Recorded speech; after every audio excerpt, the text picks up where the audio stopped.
Shalom saudara terkasih, salam jumpa bersama saya Romo Amo MSC dalam RSM Renungan 1 Menit pada hari Minggu ini. Selamat berhari Minggu. Firman Tuhan yang kita renungkan pada hari ini dari Injil Matius pasal 4 ayat yang ke-12 sampai 23. Dan firman Tuhan pada hari Minggu ini mengantar kita untuk melihat penggenapan nubuat Nabi Yesaya yang nyata dalam diri Yesus. Dan kita akan melihat tema melihat terang. Dikatakan bahwa Yesus ketika tampil, dan dia tampil di daerah Zebulon dan Naftali, dan di situ dia menggenapi nubuat Nabi Yesaya yang mengatakan tanah Zebulon dan tanah Naftali, jalan ke laut, daerah seberang sungai Yordan, Galilea, wilayah bangsa-bangsa lain. Bangsa yang diam di dalam kegelapan telah melihat terang yang besar. Dan bagi mereka yang diam di negeri yang dinaungi maut, telah terbit terang. Bangsa yang diam di dalam kegelapan telah melihat terang yang besar. Saudara, kehadiran Yesus sungguh menjadi satu daya tarik tersendiri. Dia membawa terang karena memang dia adalah Allah yang adalah terang. Dan bangsa yang diam dalam kegelapan, bangsa yang terkungkung oleh berbagai macam kuasa-kuasa duniawi, kuasa kegelapan, kuasa iblis, bangsa yang tidak melihat jalan kepada Allah, bangsa yang sama sekali hidup di dalam keterkungkungan dosa dan maut, inilah bangsa yang diam di dalam kegelapan, dan ketika Yesus datang mereka melihat terang. Dan dengan melihat terang seperti ini, kiranya juga mereka diharapkan untuk kembali dan bertobat kepada Allah. Karena itu Yesus mewartakan Injil dan katakan bertobatlah sebab kerajaan sorga sudah dekat. Dan pewartaan Injil inilah yang disampaikan supaya orang yang diam di dalam kegelapan bisa kembali kepada terang, bisa bertobat. Dan Yesus tidak bekerja sendirian. Dalam perjalanannya ini juga dia memanggil murid-murid supaya menyertai dia dan bersama dengan dia mewartakan Injil kerajaan Allah ini, supaya menjadi penjala manusia, supaya membawa orang-orang yang tinggal di dalam kegelapan itu supaya mereka juga melihat terang, supaya orang yang tinggal dan hidup dalam kekuasaan kuasa-kuasa kejahatan dan dosa dan maut itu bisa mengalami sukacita dan terang dalam Kristus, menjadi penjala manusia, mengantar siapa saja kembali kepada Kristus sang cahaya, sang terang itu. Dan saudara terkasih, ketika Yesus memanggil murid-murid menjadi penjala manusia, mereka juga menyaksikan Yesus menyembuhkan berbagai macam penyakit. Yesus menyembuhkan orang-orang dari semua hal yang mengungkung mereka, kegelapan-kegelapan itu.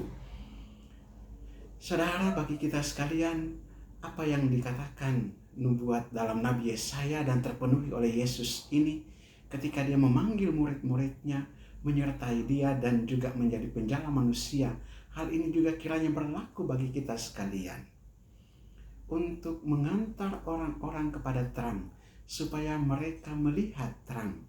Siapa saja yang tinggal di dalam kegelapan, siapa saja yang terkungkung oleh sakit, penyakit, dan kelemahan, siapa saja yang hidup dalam emosi-emosi yang negatif dan sungguh-sungguh nampak suram kehidupannya, orang-orang yang secara psikis atau psikologis sungguh-sungguh tertekan dalam hidupnya, orang-orang yang tidak mengalami kelepasan atau kebebasan di dalam hidupnya, mereka-mereka itu kita bantu dalam doa-doa kita.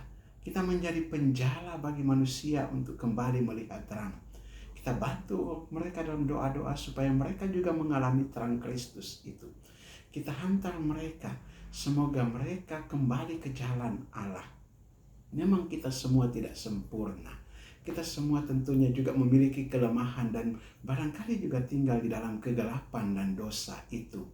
Mari kita kembali dan bangkit seperti pewartaan Injil bertobatlah, kerajaan sorga sudah dekat.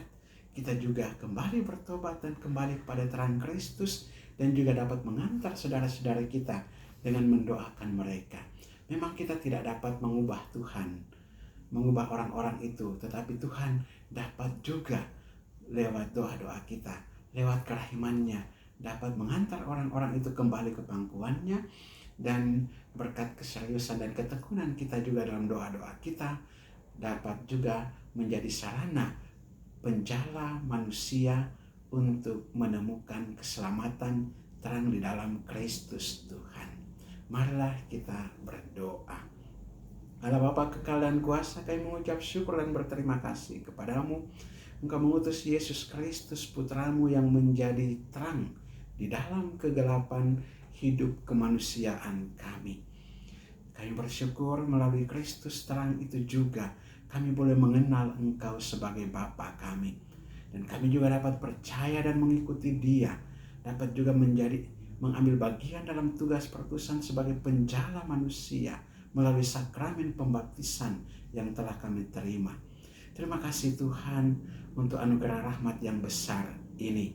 Dan kami juga pada kesempatan ini mendoakan saudara-saudari kami, ataupun kami bagian dalam kehidupan kami yang masih tinggal di dalam kegelapan, masih tinggal di dalam keberdosaan, masih terkungkung dalam emosi-emosi yang negatif, masih tinggal di dalam kemarahan, kebencian, dan dendam, dan semua hal-hal yang negatif, kegelapan-kegelapan lainnya. Tuhan, angkatlah semuanya itu agar kami melihat terang, melihat Dikau, dan juga kami mengalami kelepasan di dalam Dikau. Dan semoga saudara-saudari kami juga yang mengalami dan tinggal di dalam kegelapan dan dikuasai oleh kejahatan-kejahatan ini juga dapat memperoleh terang dalam Dikau, dan dapat bertobat, dan dapat memuliakan Dikau dalam seluruh kehidupan kami sebagai pujian bagi kemuliaan-Mu. Demi Yesus Kristus Tuhan dan Juru Selamat kami yang hidup dan berkuasa kini dan sepanjang segala masa. Amin. Berkata mau kasih turun dan tinggal atas saudara sekalian, Bapa dan Putra dan Roh Kudus. Amin. Saudara-saudara terkasih, apabila Anda berkenan dengan renungan 1 menit ini dan belum subscribe channel ini, silahkan subscribe dan klik tanda lonceng agar Anda juga dapat memperoleh update renungan 1 menit setiap hari. Dan bagi saudara-saudara yang ingin memasukkan doa-doanya, silakan menulis pada kolom komentar dalam channel ini agar dapat saya bantu dalam doa. Dan bagi saudara-saudara yang mau berkomentar atau memberikan catatan-catatan apresiasi, silahkan menulis juga pada kolom komentar. Dan bagi saudara-saudara yang juga ingin membagikan renungan ini, silahkan dibagikan agar juga dapat menjadi berkat bagi banyak orang. Shalom, Tuhan memberkati.